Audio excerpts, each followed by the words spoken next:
গল্পের বয়াম টিমের পক্ষ থেকে নিয়ে চলে এসেছি আপনাদের জন্য নতুন কিছু গল্প, যা হয়তো আমার আপনার রোজকারের জীবনের সাথে ওতপ্রোতভাবে জড়িত।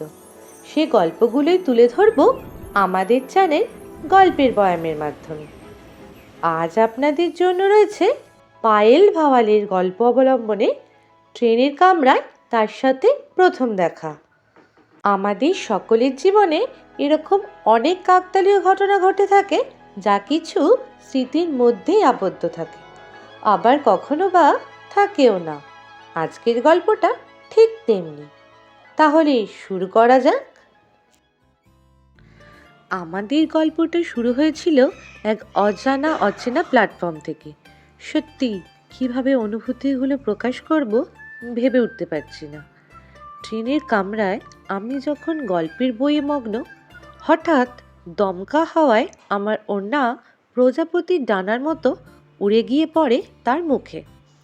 আবার ট্রেনটা চলতে থাকে ধীর গতিতে। হঠাৎ জানালার দিকে তাকিয়ে দেখি একটা ছেলে প্রাণোচ্ছলভাবে ট্রেনটাকে ধরবার চেষ্টায় এগিয়ে আসছে ক্রমাগত।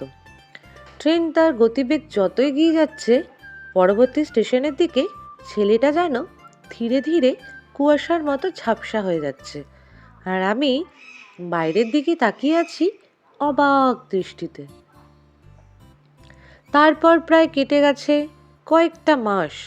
আমি প্রতিদিনের মতো একগুচ্ছ ভিড়ের মাঝে ট্রেনটাকে যখন ধরবার চেষ্টায় ট্রেনে উঠে হঠাৎ দেখি সেই জানালার পাশে বসে আছে নাম না জানা সেই ছেলেটা।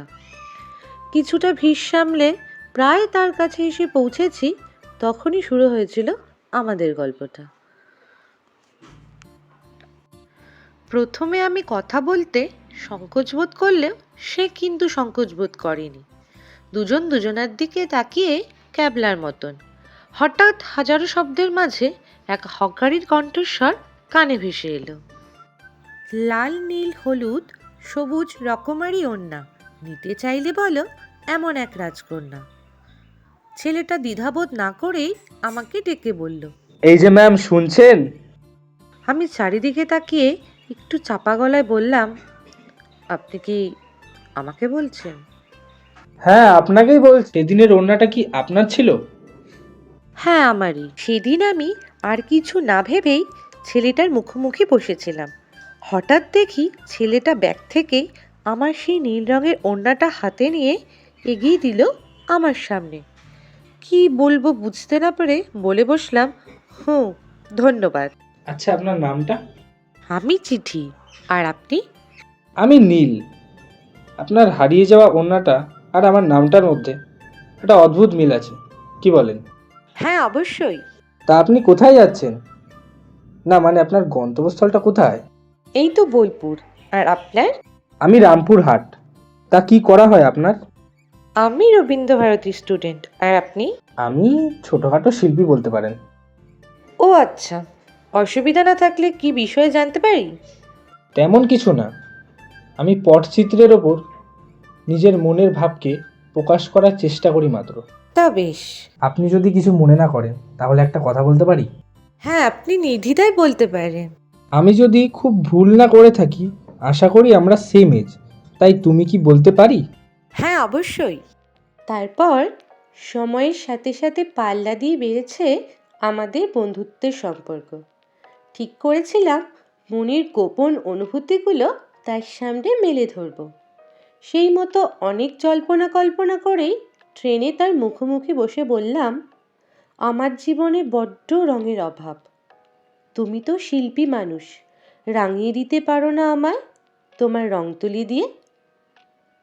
ক্যানভাস যদি রাজি থাকে তাহলে অবশ্যই পারি, তবে সারা জীবন ধরে রাখতে পারবো তো রঙের উজ্জ্বলতা? শিল্পী যদি যত্ন নিয়ে আগলে রাখে, আশা করি উজ্জ্বলতার কোনো কমতি হবে না। বলো, আগলে রাখবে চিঠি নামক এই শূন্য ক্যানভাসকে? তুমি যেমনভাবে চাইবে তেমনভাবেই রঙিন হয়ে উঠব, কথা দিলাম। ট্রেনটা চলতে থাকে তার গতিবেগে।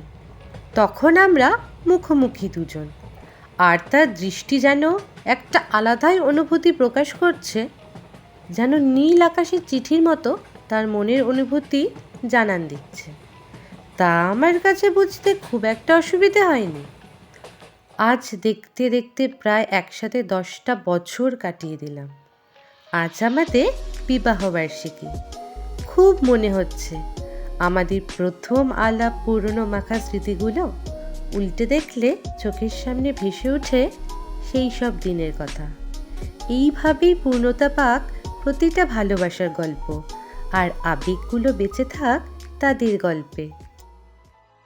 স্মৃতির পাতায় সাক্ষী থাকুক প্রথম দেখার দিন, সাক্ষী থাকুক সেই অন্তহীন, থাকুক সুরের ধ্রুবতারা, বাঁকা চাঁদ দিশেহারা, সাক্ষী থাকুক বেহায়া মন, সাক্ষী থাকুক ল্যাম্পপোস্ট একাকী কোনো মোড়, সাক্ষী থাকুক হৃদয়ের কোলাহল, সাক্ষী থাকুক লুকোনো নোনা জল, সাক্ষী থাকুক না বলা কথা, সাক্ষী থাকুক বুঝে নেওয়া নীরবতা, সাক্ষী থাকুক মনের আনাচ কানাচ, সাক্ষী থাকুক সকল অভ্যস্ত অভ্যেস, সাক্ষী থাকুক জড়ানো অনুভূতি আবেশ, সাক্ষী থাকুক পাতা ঝরার মৌসুম ভালোবাসার অনুভূতি।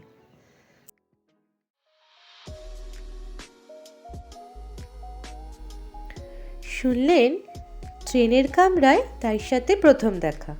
গল্প পাঠে ও চিঠির চরিত্রে আপনাদের সাথে ছিলাম আমি, রুমি বিশ্বাস, নীল, সুমিত দাস।